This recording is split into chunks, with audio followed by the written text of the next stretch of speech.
New York City, 1968. In a converted garage on Wooster Street in Soho, gritty walls, low ceiling, the smell of sweat and incense in the air, a group of performers and spectators are entangled in a wild rite.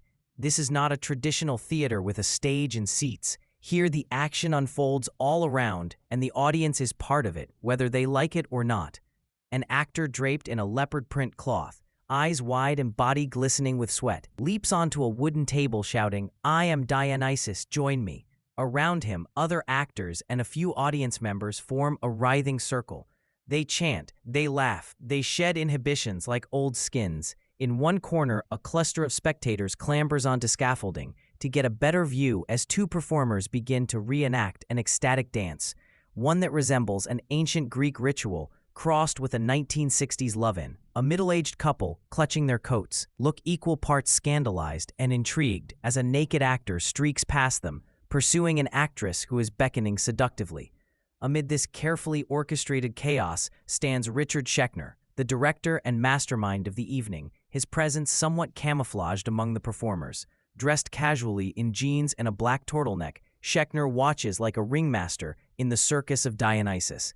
He isn't barking orders. The performance has a life of its own now. But he moves here and there, nudging an audience member gently into the circle, offering a steadying hand to an actor balancing on a railing. This experience, Dionysus in '69, is his creation, a happening that breaks down the boundaries between performer and spectator, between theater and life, until all are participants in a communal frenzy.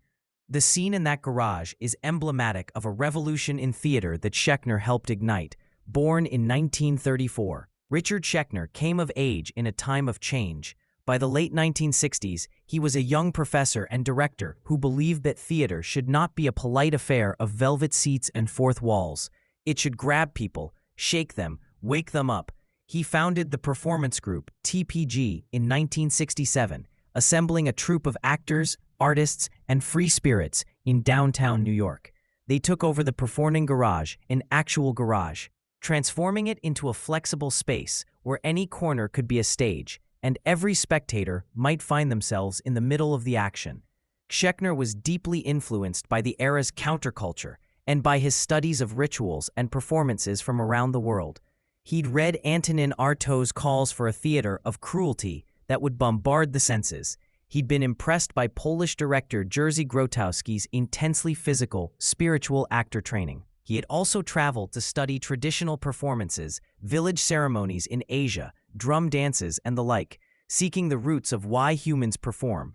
To Schechner, a Balinese temple dance, a football game, and a Broadway musical were not entirely separate species. They were variations of performance, with different rules and degrees of participation. This broad perspective helped Schechner formulate what he would call performance theory.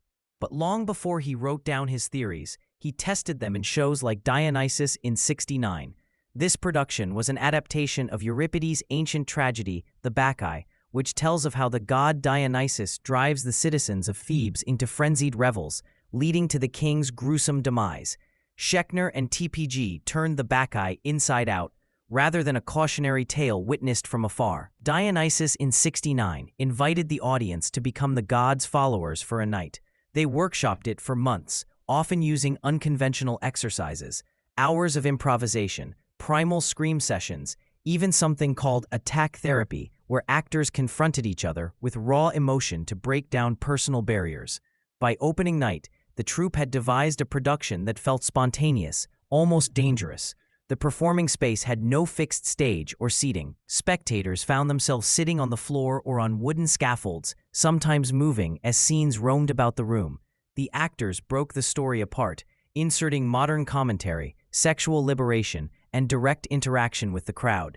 At one climactic moment, the character of Pentheus, the doomed king, was stripped of his business suit by both actors and willing audience members, a symbolic tearing down of authority and inhibition that left more prudish onlookers gaping.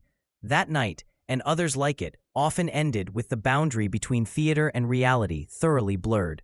The line, "May I take you to your seat, sir," became an ironic chorus. The actors would chant it even though there were no assigned seats, highlighting that everyone had to find their own place in this environment. Some audience members jumped in fully, dancing and chanting with the cast, feeling the thrill of communal freedom. Others held back, observing, but inevitably drawn into eye contact or physical proximity with the performers, which in itself was a shock compared to normal theater etiquette.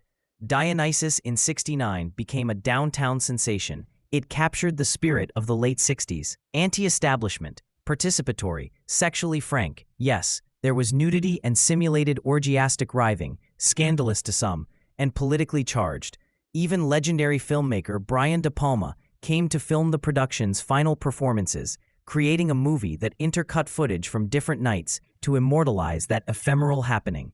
Schechner's work at the performance group didn't stop with Greek tragedy turned to collective orgy. He went on to stage environmental, provocative pieces like Macbeth, a reimagining of Macbeth in a mud-filled pit with witches and punk rockers, Commune, about free love communal living, and others. In each, he sought to reinvent how stories could be told and experienced. Sometimes the play itself was devised from the actor's own experiences. Other times he deconstructed a classic text. Always, the aim was to make the audience active, emotionally, intellectually, even physically. Schechner believed that theater wasn't a one-way transmission, but a circular energy exchange between performers and spectators. If you, as an audience member, climbed a scaffold to escape a roaring Dionysian revel, only to find an actor scaling after you, shouting a line from Euripides in your face, well, that adrenaline spike meant you were alive in the moment, not passively watching from a cozy distance. By the 1970s, Schechner began articulating his ideas in writing as well, coining terms and frameworks that would birth a new academic field, performance studies. He studied not just theater productions, but rituals, sports, social behaviors, anything with a performative element. One of his key insights was the concept of restored behavior, or twice-behaved behavior. This idea was that all performances, from a sacred ceremony to an actor's role, consist of behaviors that are rehearsed and repeated. When an action is performed, it isn't happening for the first time. It's a restored version of something we've seen or done before, now put in a new context. This concept helped explain how an actor could transform into a character. They restore behaviors of others or fictional people, or how a community reenacts its values through rituals, restoring behaviors of ancestors or archetypes. Schechner was essentially saying, look at the underlying performance in everything. A politician giving a speech, a child playing pretend, a group doing the wave at a baseball game. These are all performances with roles, audiences, and a kind of script. But let's not get ahead of ourselves. In the early '70s, Richard Schechner was still very much a hands-on director. One can imagine a rehearsal in 1974 at the Performing Garage. Schechner is guiding an exercise for a new piece. The actors stand in a circle, breathing together. He asks them to share a personal memory of a time they felt truly part of a group. One actress talks about marching in a civil rights protest and feeling one with the crowd's chant. Another actor recalls playing in a high school basketball championship game. Someone else describes a family religious festival from childhood. Schechner listens, nodding, and then says, "How do we create that feeling here, in this room, tonight with our audience? That's what I want. I want us to transform this theater into a space where we are all in it together, not watching from outside." He then might lead them in a ritual-like exercise, perhaps borrowing from his observations of global theater. He might have them practice an Indonesian chant he learned, or a Sufi whirling motion, blending it into their performance vocabulary.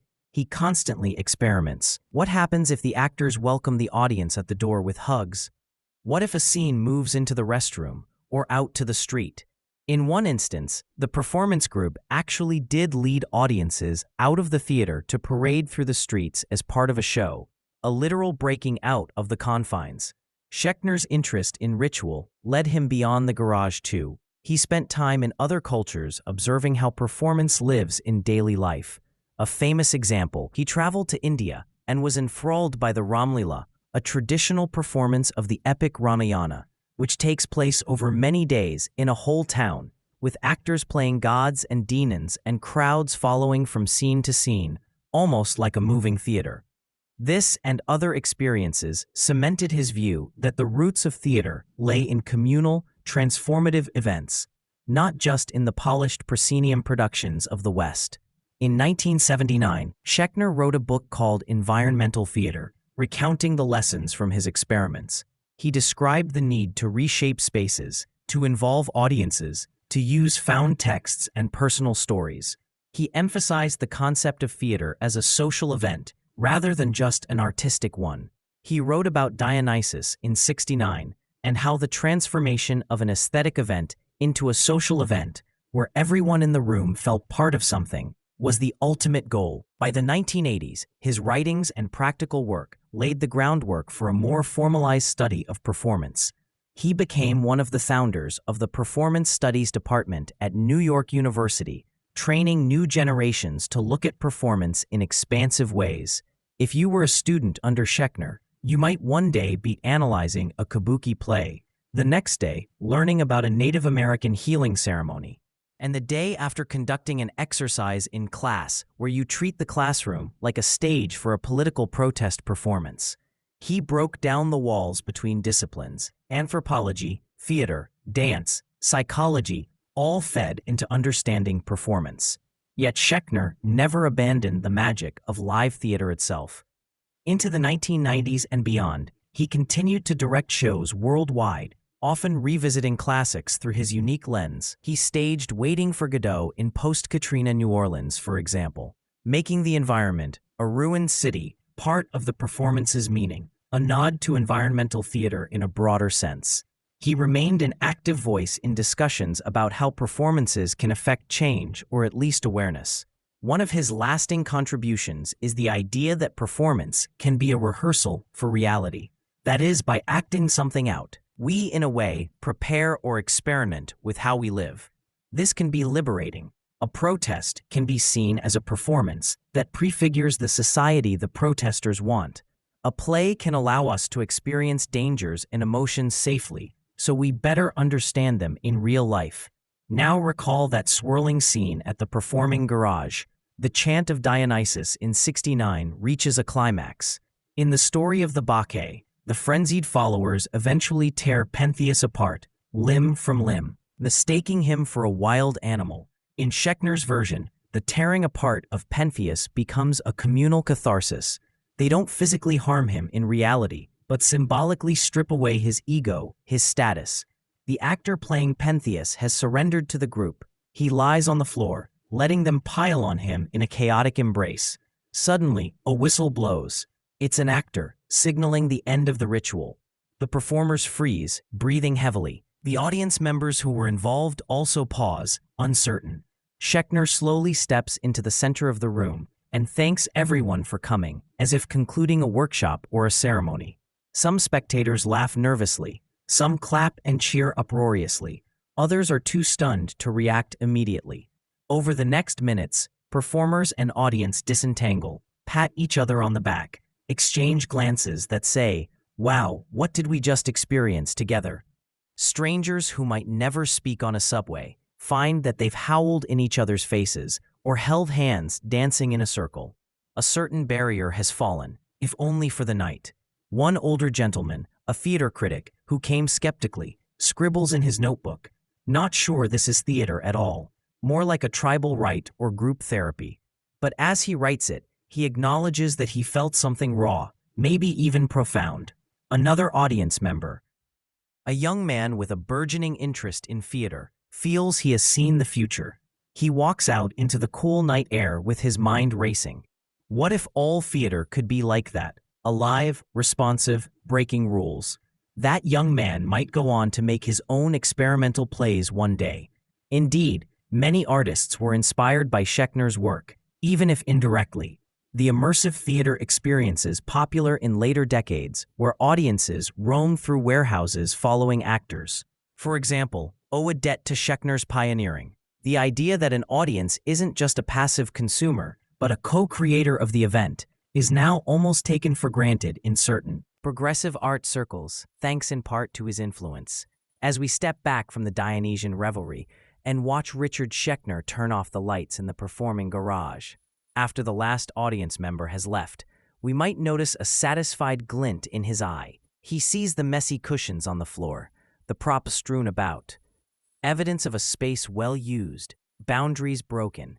He hears in his mind the echoes of laughter, gasps, chants that filled the room earlier. For Schechner, theater was always about those moments of transformation, when people cease being separate individuals and through performance become a temporary community. He dedicated his life to crafting those moments and understanding how they tick.